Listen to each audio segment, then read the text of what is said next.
말씀 신약성 요한복음 14장 16절부터 17절까지 말씀입니다.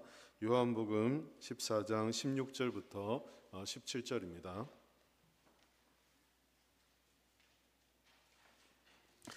우리 말씀 합독해서 함께 읽겠습니다. 16절 17절 같이 읽겠습니다.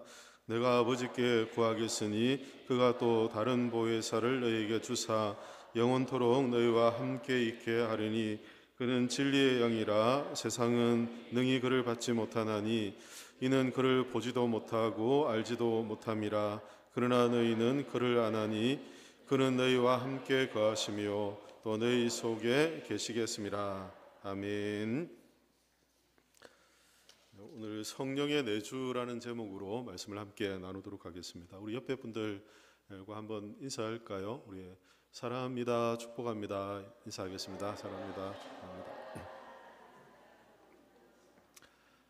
네, 모처럼 사랑합니다, 축복합니다 인사하는데 정말 사랑스러운 눈빛으로 인사하는 걸 봤어요.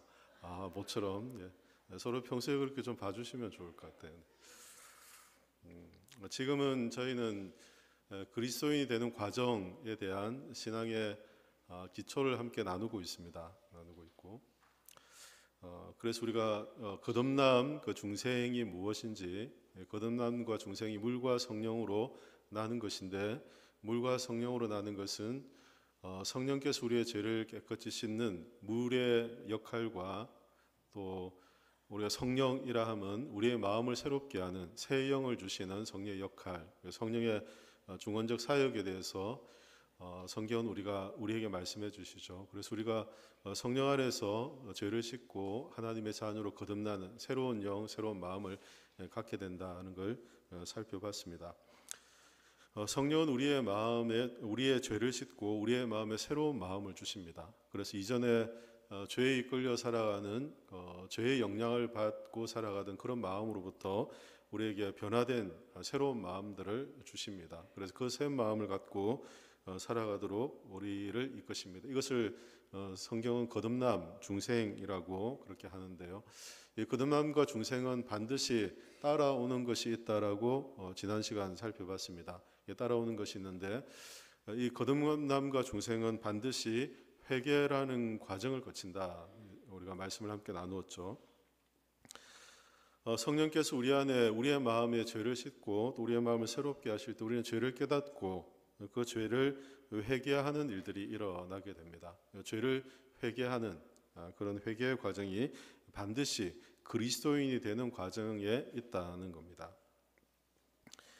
만일 내가 예수를 믿고 하나님의 자녀가 되었다고 생각하는데 이 거듭남의 과정, 회개의 과정이 없다면 내가 착각하고 있는 거다라고 생각하시면 됩니다. 내가 예수님을 바르게 믿고 있지 않다고 생각하시면 됩니다. 왜냐하면 예수님의 하나님의 자녀가 되는 과정에서 이 회개는 반드시 거쳐가는 거기 때문입니다. 자신의 죄인됨을 깨닫고 죄를 고백하고 용서를 구하는 회개의 삶, 이게 우리가 그리스도인이 되는 과정에서 반드시 거치는 과정이라는 거죠. 지난 시간에 회개가 아닌 것들에 대한 말씀을 드렸습니다. 감정이죠. 죄에 대한 슬픔의 감정, 죄에 대한 두려움의 감정, 감정에 머무는 것은 결코 회개가 아닙니다. 죄를 깨닫을 때, 각성할 때 우리 안에 죄에 대한 감정도 일어납니다. 죄에 대한 두려움도 생겨나고 죄에 대한 슬픔의 마음도 일어나고 이렇게 할 수 있죠. 그런데 이 감정이 회개는 아니다 말씀드렸습니다. 극단적인 예로 지옥에서 죄에 대한 형벌을 받고 있는 사람들을 우리가 회개하고 있다라고 이야기하지 않는 것처럼 죄에 대한 고통이 회개를 말하지 않는다는 것입니다. 죄에 대한 슬픔의 마음을 갖는다고 해서 그게 결코 회개는 아닙니다. 회개가 아닌 것들은 죄에 대한 두려움, 고통, 수치, 안 짓겠다고 결심하는 것, 이런 것들을 회개라고 착각하는 경우들이 있는데, 그래서 어떤 분들은 죄에 대한 각성이 일어날 때 우리 안에 죄로 인하여 슬픔이 일어나는, 그래서 눈물을 흘린다든지 감정의 어떤 극심한 변화를 경험한다든지 하는 걸 해요. 그래서 이걸 회개라고 착각하는 경우가 있습니다. 그건 회개가 아닙니다. 죄를 각성할 때 우리에게 일어나는, 죄들을 깨닫게 일어날 때 일어나는 우리의 마음의 변화인 것입니다. 회개는 그 다음 단계, 우리의 죄를 고백함을 통해서 그리고 용서받음을 통해서 일어나는 것입니다. 나의 죄인됨을 고백하지 않았다면 아무리 우리의 마음이 죄에 대한 수치와 부끄러움과 어떤 고통 그리고 슬픔의 마음이 일어난다 하더라도 회개의 자리까지 나간 게 아니라는 거죠. 어떤 경우는 죄를 짓지 않겠다고 결심하는 게 회개라고 생각하는 경우도 있습니다. 이것도 우리의 착각입니다. 회개가 아닙니다. 왜냐하면 죄를 회개하고 죄인됨에서 하나님의 자녀로 거듭나지 않으면 우리가 이 죄를 짓지 않았는데 이 죄를 중단했다고 해서 이 죄로부터 돌이켰다고 해서 또 다른 죄를 짓지 말란 법이 없다는 거죠. 여러분 스스로를 보세요. 내가 과거에 이 잘못을 했는데 이 잘못을 겨우 내가 끊었어요. 근데 알고 봤더니 다른 것에 빠져가지고 또 여전히 죄를 짓는 그런 모습을 우리 속에서 보잖아요. 그래서 그 죄의 길에서 돌이키고 떠나려고 하는 마음의 결심, 이것도 회개로서 충분하지 않다는 것입니다. 회개의 과정이 있습니다. 좀 복잡할 수 있는데 지나가듯이 여러분 들으시면 될 것 같아요. 먼저는 죄에 대한 각성, 지난 시간에 우리 그레이트 어웨이커닝이라고 해서 죄를 딱 인식하는 단계. 내가 죄인이구나. 하나님 앞에 죄인이었구나. 하나님을 부인하며 살아가는 그런 죄인이구나. 용서가 필요한 죄인이구나라는 걸 딱 깨닫는 순간이 있어요. 일생일대 한 번 주어지는 거예요. 우리가 다른 사람이 거짓말하고 다른 사람에게 도둑질하고 나쁜 짓을 하고 하는 이런 죄 말고 우리가 하나님과의 관계 안에서 본질적인 죄인이라는 걸 딱 깨닫는 순간이 있거든요. 그걸 죄의 각성이라고 해요. 그 죄를 발견하는 거죠. 그 죄를 발견하면 영적인 슬픔이라고 해서 사람들이 죄로 인한 자신의 처지에 대한 슬픔의 마음을 갖습니다. 죄인됨을 깨달으면 그 죄인들의 삶에 대한 슬픔이 찾아오죠. 그래서 그 다음 단계로 어찌할꼬 라고 이렇게 그 자신의 어떤 처지에 대한 슬픔을 갖고 돌파구를 찾죠. 돌파구. 이제 그것을 이제 고백이라고 할 수 있겠죠. 자신의 죄에 대한 죄인됨에 대한 고백이라고 할 수 있습니다. 그리고 이렇게 죄에 대한 슬픔과 고백의 단계를 지나고 나면 죄에 대한 부끄러움과 수치를 갖고 회개할 때 일어나는 대표적인 감정들이거든요. 이런 것들을 갖고 그 다음에 죄를 미워하기 시작합니다. 죄를 거리감을 두기 시작한다는 거죠. 우리 도서관에 가면 그 죄의 죽이기라는 책이 있습니다. 빨간 책자인데 뭐 크지난 책이에요. 근데 여러분 관심 있으면 혹시 이 부분을 좀 더 이렇게 관심 있게 말씀을 돌아보기를 원하시면 책 찾아서 읽어보시면 도움이 되실 거예요. 한 권 있습니다. 제가 읽던 책인데 제가 꽂아둔 게 있거든요. 어렵지 않을까 해서 그동안은 제가 추천을 안 했는데 이제 요즘에 회개, 죄, 거듭남을 다루니까 여러분들이 관심 있고 말씀 좀 더 깊이 나누고 싶다 생각되시는 분들은 읽어보시면 도움이 틀림없이 되실 겁니다. 존 오웬이라는 신학자가 쓴 책이거든요. 그리고 이 죄를 미워하는 단계에서 그 다음 단계로 일어나는 게 뭐냐면 죄에 대한 돌이킴입니다. 돌이키는 것이죠. 회개는 이런 단계들을 거치는 것입니다. 그저 내가 슬픔의 마음, 그저 마음에 내가 죄인 어떤 죄에 대한 어떤 자각이 일어나서 마음에 눈물을 흘리고 그리고 슬픔의 마음이 일어났다고 내가 회개했다라고 생각하면 큰 착각이라는 거죠. 그래서 한국교회 많은 성도님들이 집회를 참여하거나 부흥회를 참여하고 예배를 참여하면 마음에 감동이 되어서 막 눈물을 흘렸어요. 목사님 제가 눈물을 흘리고 그때 제가 회개한 것 같아요. 회개 아니에요. 죄에 대한 슬픔의 마음을 가진 거죠. 죄를 각성한 거죠. 회개는 그때 자신의 죄인됨을 하나님 앞에 고백하면서 용서를 얻는 거예요. 용서. 그렇다면 질문을 한번 해볼게요. 회개는 예수 믿는 성도들에게 반드시 일어나는 과정이라고 했습니다. 질문해 볼게요. 여기 예수 믿지 않는 사람 혹시 손 들어보세요. 질문이 너무 어려웠죠. 그죠? 이렇게 하면 손 들기 어렵죠. 예수 믿는 분 손 한번 들어보세요. 예, 다 드시겠죠. 내리셔야 됩니다. 예수 믿지 않는 분 손 들어보세요 하면 내가 믿음이 없어도 손 들기가 참 창피하잖아요. 그죠? 교회 이렇게 수십 년을 다니는데 아직도 예수 못 믿고 있으니까 얼마나 부끄럽고 창피한 일이에요. 해결하셔야 되는 겁니다. 그렇다면 예수 믿고 하나님의 자녀가 되었다고 손을 드신 분들이 하나님의 자녀가 되는 과정에서 회개는 반드시 거쳐간다고 했잖아요. 여러분 언제 이 회개를 경험하셨어요?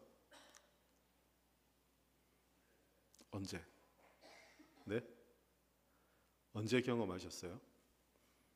내가 거짓말하고 잘못하고 싸우고 다투고 시기하고 질투했던 이런 것 말고, 우리가 손발을 씻는 이런 것 말고, 우리의 몸을 목욕하는, 우리가 하나님의 자녀로 거듭나는 죄에 대한 각성을 갖고 회개한 경험이 언제 있으셨어요?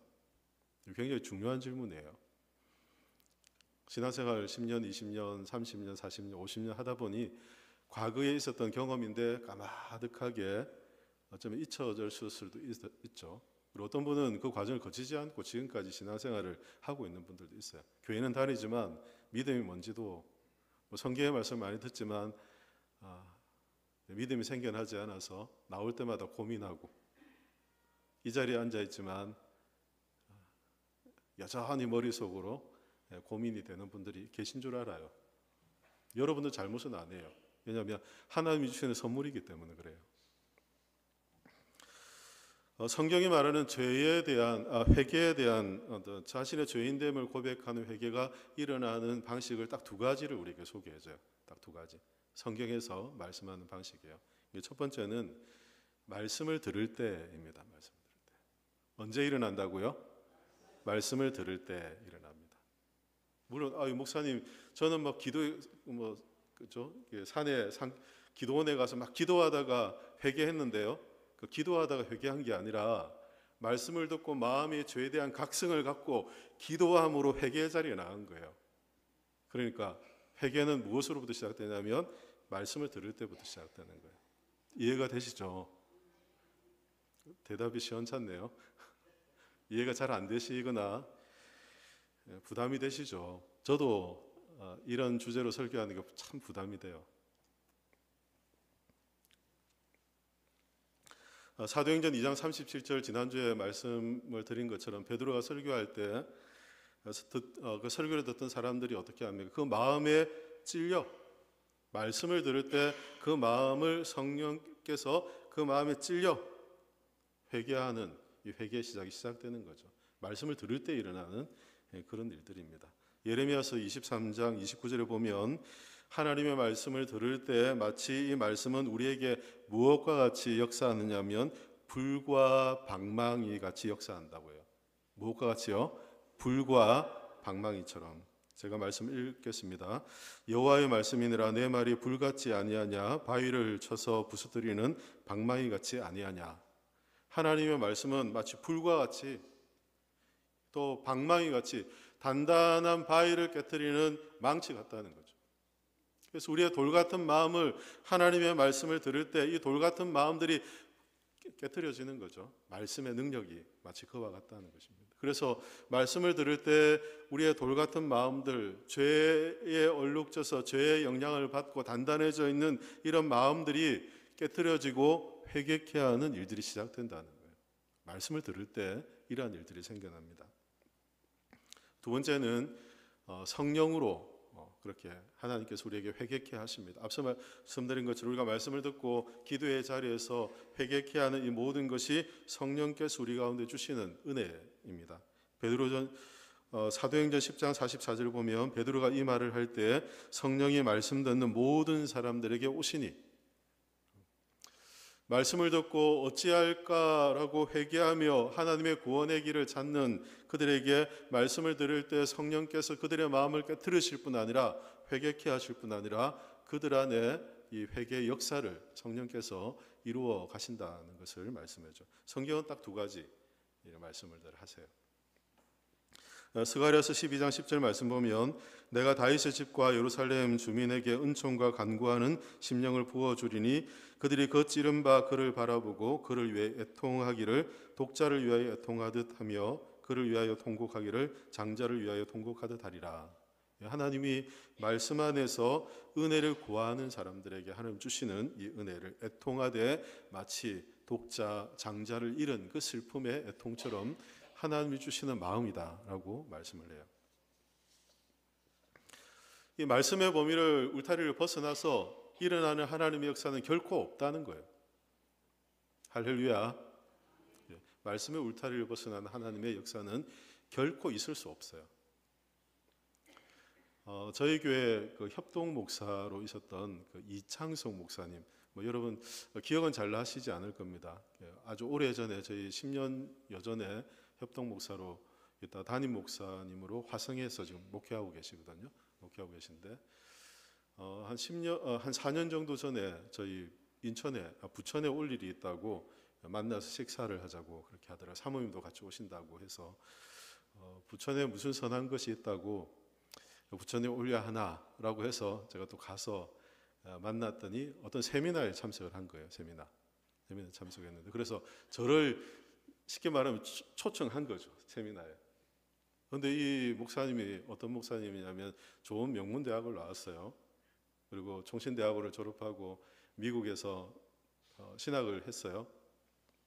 그 사모님도 같이 사랑의 교회 출신이거든요. 사모님이 순장까지 하던 잘 훈련받은 사람이에요.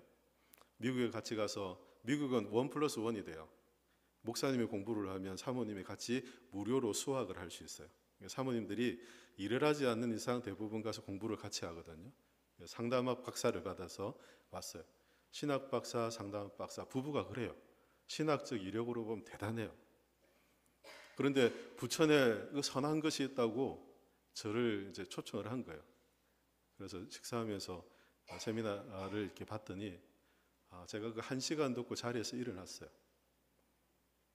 거기 어디냐면 여러분 혹시 아실지 모르겠습니다. 혹시 모르시더라도 들으시면 경계심을 갖고 이렇게 그곳에 가지 못하도록 여러분도 가지 마시고 가지 못하도록 하십시오. 부천에 가면 세계로 선민교회라고 있습니다. 김현두 목사가 이제 목사라고도 이야기하기 어렵죠. 그러니까 목회하는 교회가 있습니다. 그 교회가 한 4년 정도 전에 그 교회가 부채로 넘어간 그 건물을 교회 건물을 어떻게 샀어요. 그때 기억으로 40억인가 40 그때 그 목사님 막 그 얘기를 하시더라고. 우리가 이 건물을 40억인가 60억에 샀다 뭐 이렇게. 근데 우리가 가진 건 몇 천만 원밖에 없었다. 하나님의 은혜다 이런 얘기를 막 하시더라고요. 은혜 놀라운 일이죠. 놀라운 일인데. 근데 지난주에 저희 총회에서 세계로 선민교회 김현도 목사를 2단으로 규정을 했습니다. 2단으로 규정했는데 2단으로 규정할 때는 보통 듣고 좀 이상하다라고 해서 2단으로 규정 잘 안 하거든요. 교류 금지 뭐 이 정도를 해요. 2단으로 하려면 한 1년 정도 목회자들하고 신학 우리 교수들이 1년 정도 그걸 가지고 연구를 해요. 2단 연구를 하거든요. 1년 동안. 그래서 이건 문제가 있다. 2단이다라고 딱 규정하면 한 1년 정도의 시간이 걸려요. 지난 총회에서 2단으로 규정을 했어요. 2단으로 규정한 이유가 뭐냐면 말씀의 범위를 벗어나는 거죠. 성경은 왜 주님이 이 66권 성경이 왜 더 다른 계시가 없다고 하잖아요. 근데 그 사모님은 뭐 계시를 받았다고 뭐 한대요. 그 목사님은 예수님이 죽으시고 십자가에 죽으시고 장사한 그 3일 동안 뭘 했는지 잘 안 돼요. 이 이단들이 하는 얘기거든요. 이단들이. 성경에 없는 바, 성경을 넘어서는 것들이, 성경의 범위 밖에 있는 것들이 사람이 인지하거나 사람이 이해할 수 없는 부분들이 있죠. 믿음으로 하나님께서 우리에게 알게 하시는 부분들이 있어요. 근데 그것을 사람의 이해나 지각으로 세상의 원리로 설명하려고 하는 순간 이제 자칫하면 성경의 범위를 벗어나서 잘못된 길로 가는 거죠. 목회자들에게 이런 위험이 참 큽니다. 저 역시 목회자로 살기 때문에 이런 위험은 굉장히 커요. 목사님 이게 뭐예요? 라면 꼭 해답을 다 줘야 될 것처럼 꼭 다 정답을 이야기해야 될 것처럼 그런 생각이 들어요. 그때 잘못된 길로 빠지는 거예요. 누군가 와서 목사님이 기도해 주세요. 저도 기도할 때마다 안수 기도하면 다 낫기를 바라요. 할렐루야. 마음에 안 드세요? 아유, 기도해서 다 나오면 좋잖아요. 그걸 나쁘게 얘기하는 게 아니에요. 기도해도 안 나올 수도 있죠. 아유, 목사가 저런 믿음 없는 소리를 하나 지금 다 그런 표정이. 근데 우리가 기도해도 낫지 않은 병들이 있어요. 근데 그걸 인위적으로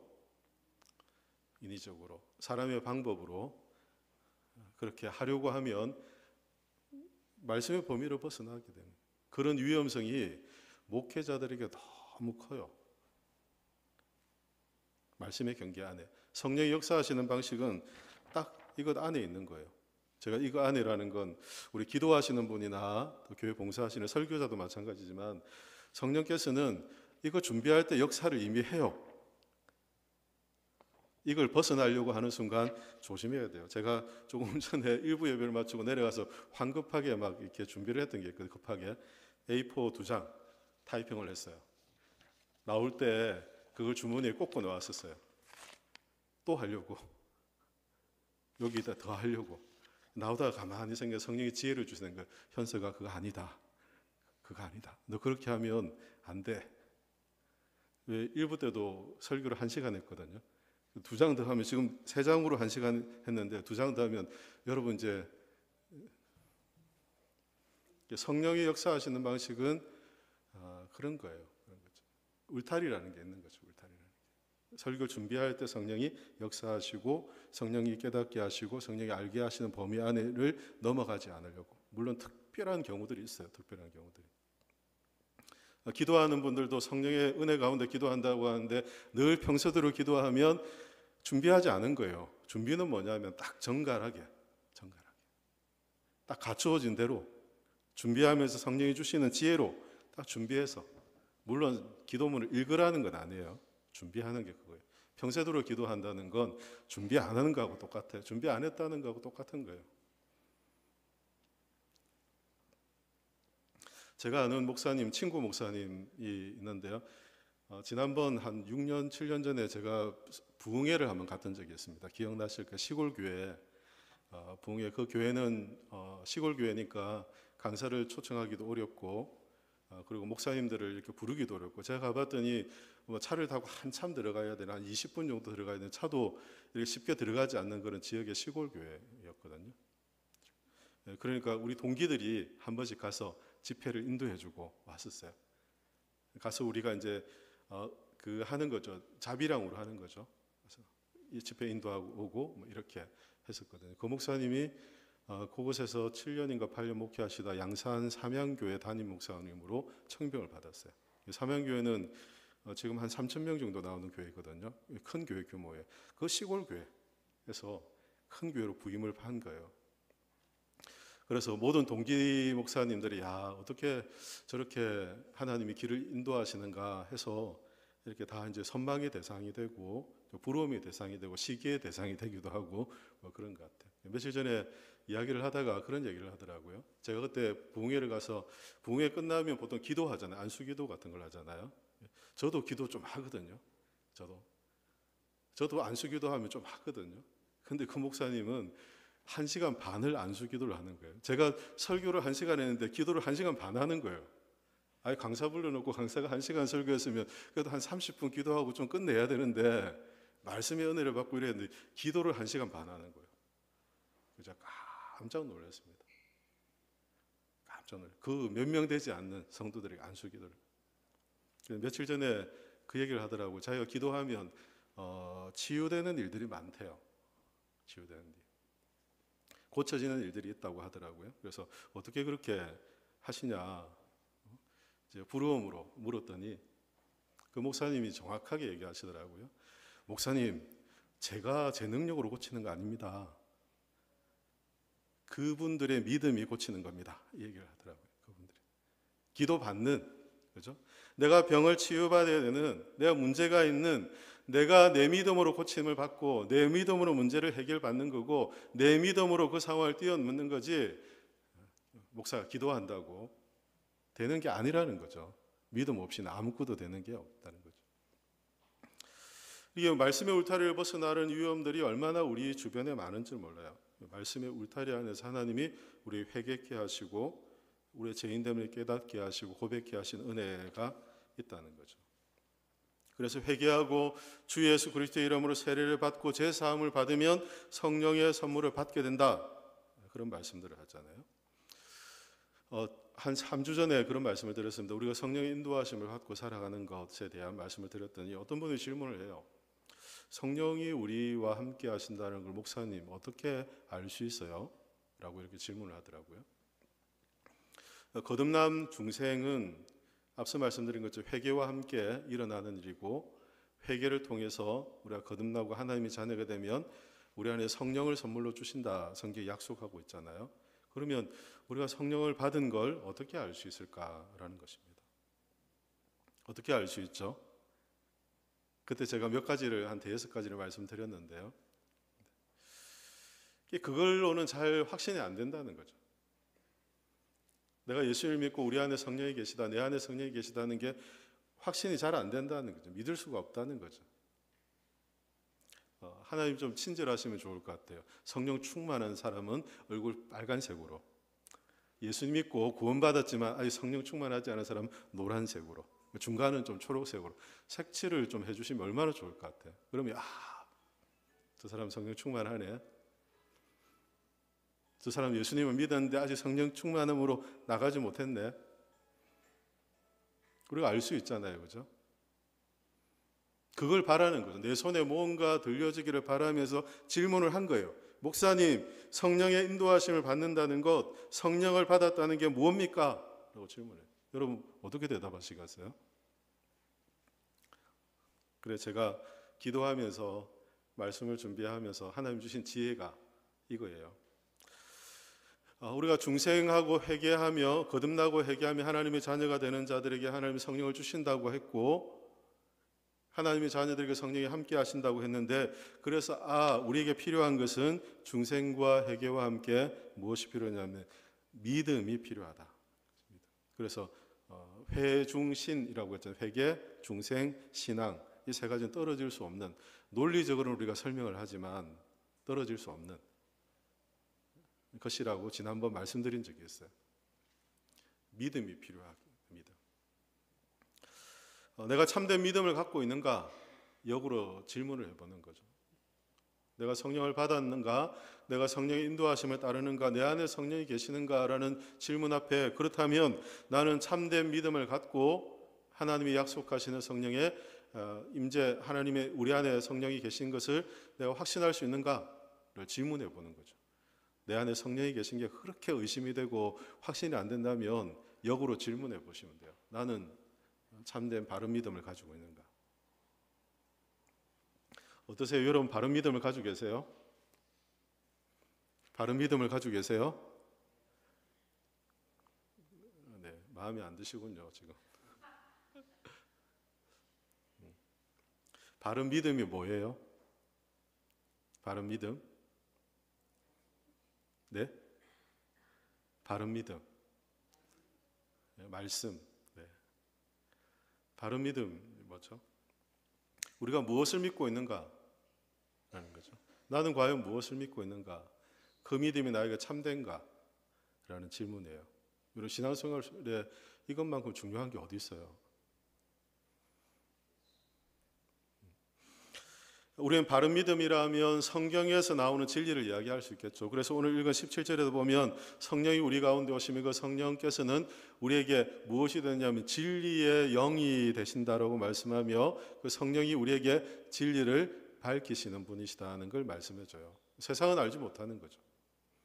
하나님의 자녀들에게는 성령께서 우리에게 진리를 깨닫게 하시고 알게 하시는 은혜가 성령 안에서 우리 가운데 주어집니다.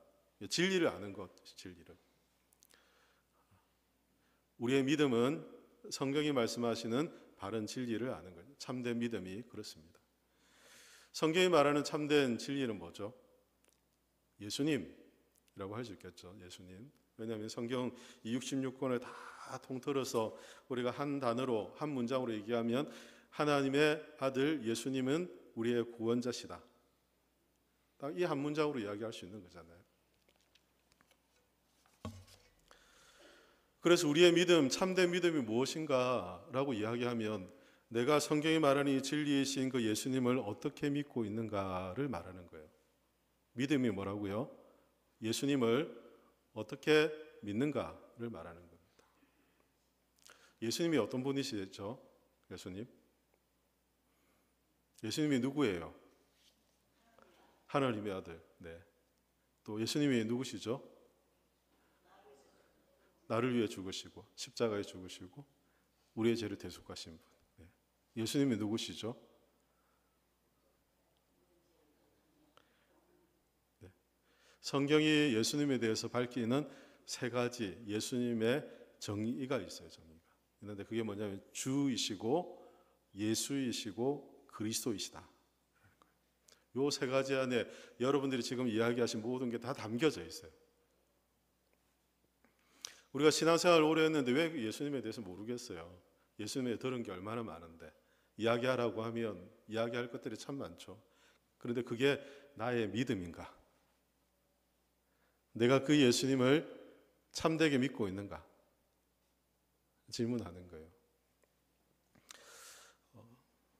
주라는 것은 왕이라는 뜻입니다. 그렇죠? 세상의 왕이시다. 세상의 주가 되신다라는 뜻이죠. 하나님이 세상을 창조하시고 또 하나님이 창조하신 세상의 모든 권세를 우리 예수님, 주님이 가지셨다는 걸 믿는 걸 말합니다.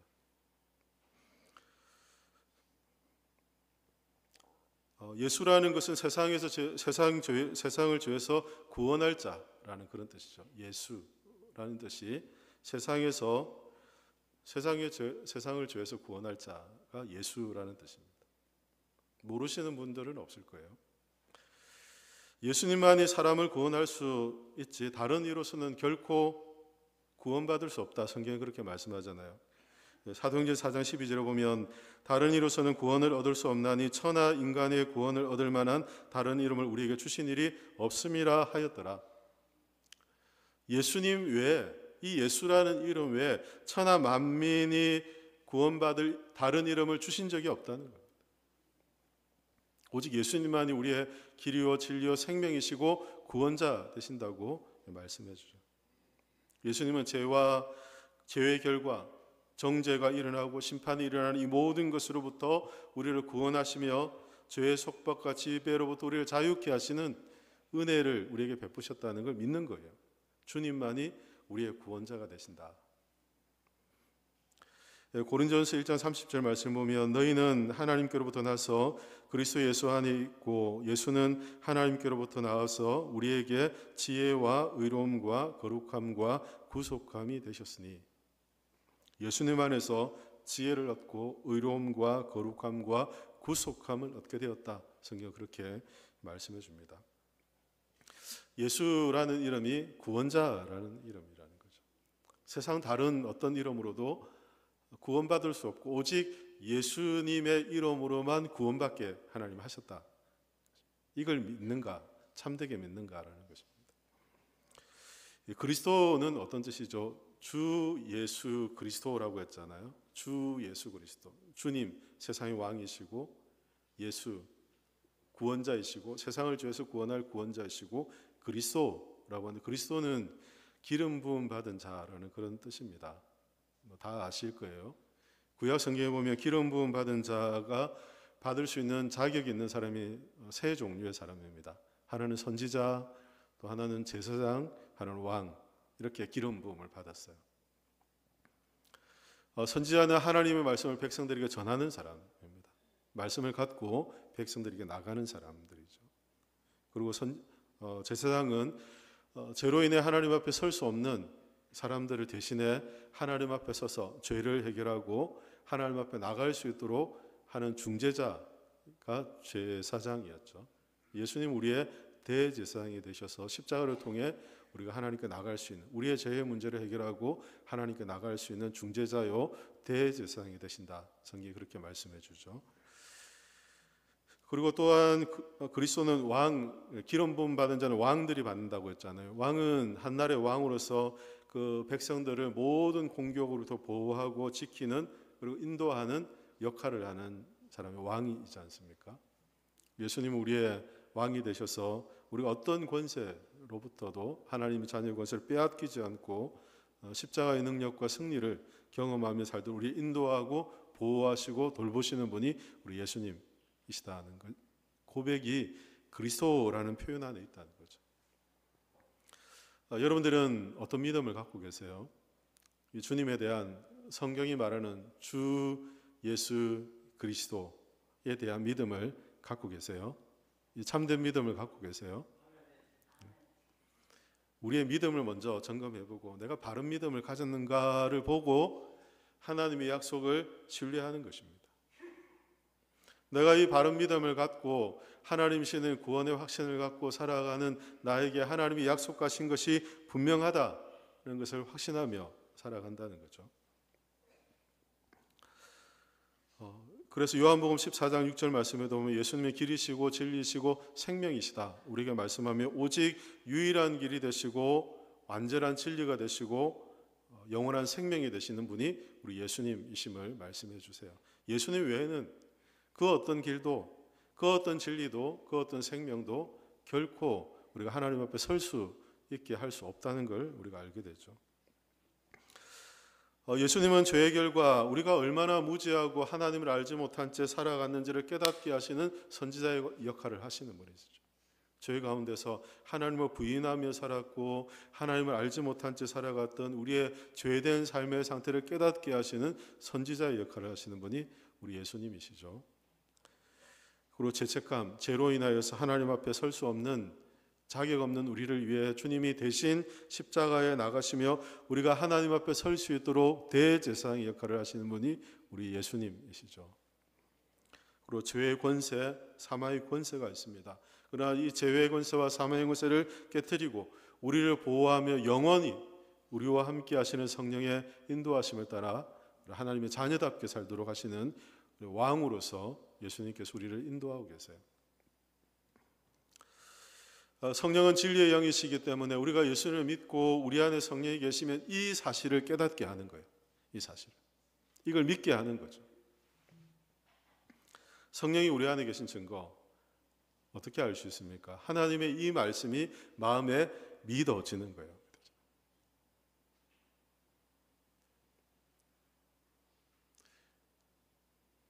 그래서 성령이 아니고서는 하나님의 영이 아니고서는 우리가 하나님을 아빠 아버지라고 그 누구도 고백할 수 없다라고 말하잖아요. 여러분 창세기 1장의 말씀 1장 1절의 말씀이 어떤 말씀입니까? 태초에 하나님이 천지를 창조하시니라. 믿으세요? 어떻게 믿었어요 그거를? 그걸 어떻게 믿게 됐어요? 정말 믿으세요? 그게 어떻게 믿어졌어요? 성령이 우리 안에 믿음을 주시기 때문입니다. 아무것도 없는 무에서 이 세상을 창조한다는 하나님의 말씀, 창세기 1장 1절의 말씀을 어떻게 세상의 지혜로, 지각으로, 세상의 방식으로 설명하고 이해할 수 있고 믿을 수 있겠어요? 믿는 게 이상한 거죠.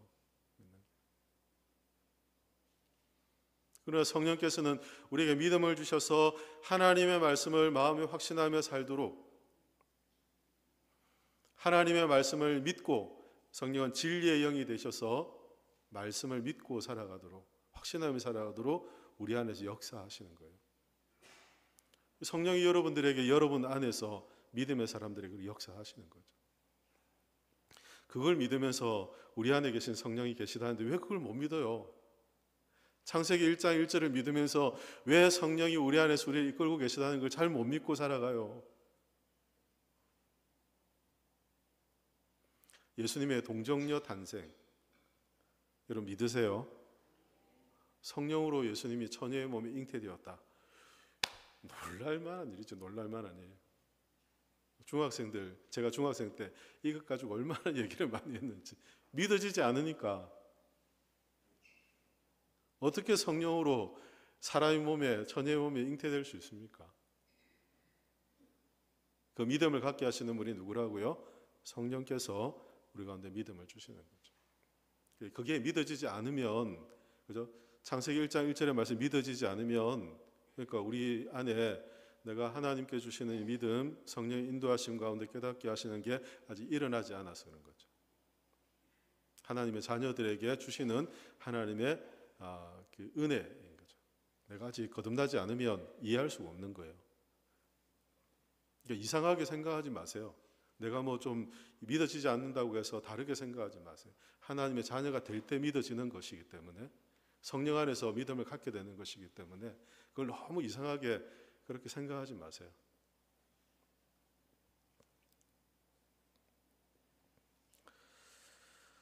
예수님이 우리의 왕이 되시고 우리의 삶을 풍성케 하신다고 성경은 말씀하셨는데, 이 예수님께서는 또한 완전한 삶을 사시고 완전한 하나님이 되시고 우리의 삶을 보호하시고 이끄신다고 성경이 약속해 주고 있잖아요. 우리는 그 약속의 말씀을 마음에 믿고 예수님께서 우리의 삶을 이끄시는 은혜를 따라 살아가는 거죠.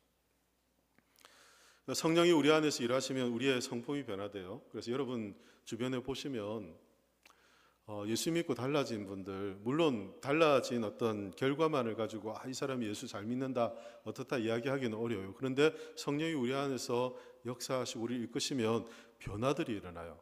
변화들. 어떤 변화들이 있냐? 우리의 성품의 변화가 일어나고 삶의 변화가 일어나고, 앞서 말씀드린 것처럼 그렇게 즐기던 그 죄의 일들을 미워하고 돌이키게 되고, 이런 일들이 우리 안에 일어나는 거예요. 성령이 우리 안에서 일하고 계신 증거라는 겁니다.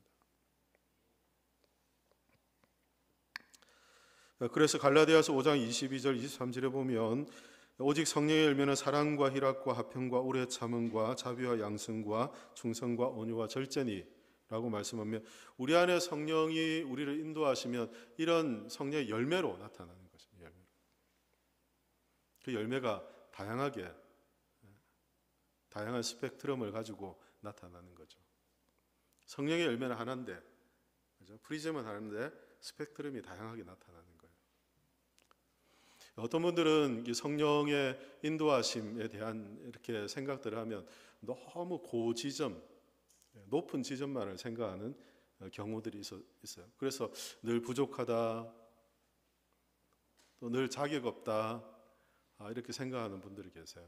그래서 성경은 우리가 완전해지기를 바라지 않으세요. 하나님이 우리에게 완전하라고 말씀하지 않으세요. 퍼펙트를 얘기하지 않으세요. 100점, 100점, 100점, 100점, 100점 해야 될 것처럼 우리는 생각하죠. 그러나 하나님 그걸 한 번도 그 얘기를 한 적이 없어요. 우리에게 하나님 뭐라고 말씀하시냐면 온전하라. 온전하라.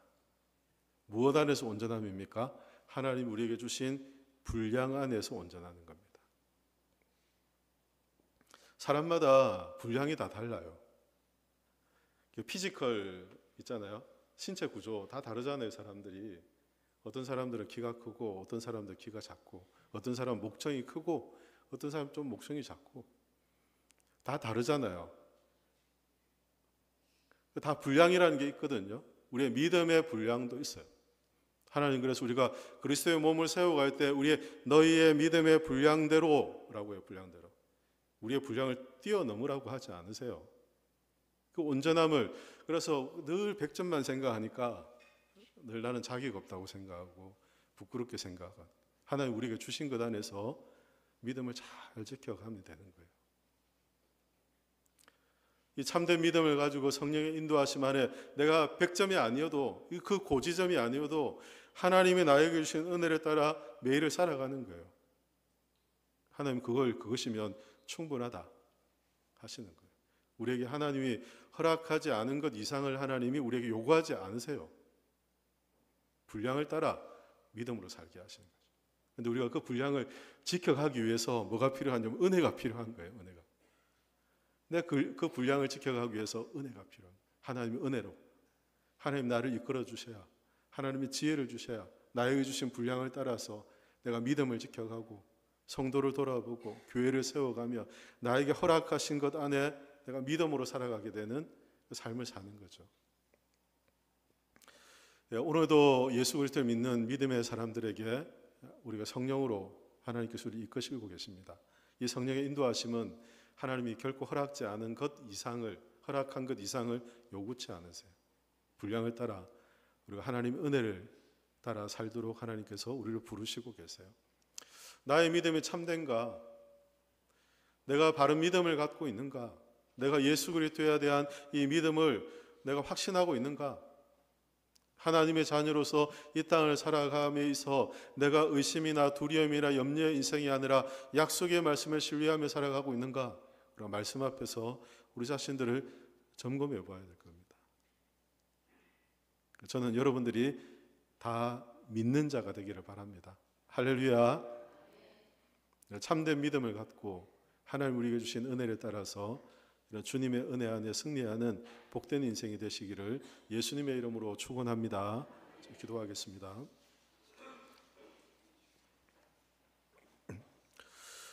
살아계신 하나님, 은혜를 감사합니다. 오늘 주신 말씀을 따라 우리가 예수 그리스도를 믿는 믿음의 사람들에게 성령께서 함께 하시고 성령으로 우리를 진리 가운데로 이끄시며 우리가 진리 안에 살도록 우리를 인도하시는 하나님의 인도하심을 제 말씀을 붙잡게 하셔서 감사합니다. 때때로 우리 자신을 보며 염려하고 또 의심하며 두려워하는 저희들의 연약함을 아십니다. 하나님, 우리에게 참된 믿음, 바른 믿음에 대한 확신을 주시고 주 예수 그리스도 그 주님으로부터 오는 그 구원의 은혜를 확신하며 살아가는 복된 인생 되도록 도와주시옵소서. 감사드리며 살아계신 예수 그리스도 이름으로 기도하옵나이다. 아멘.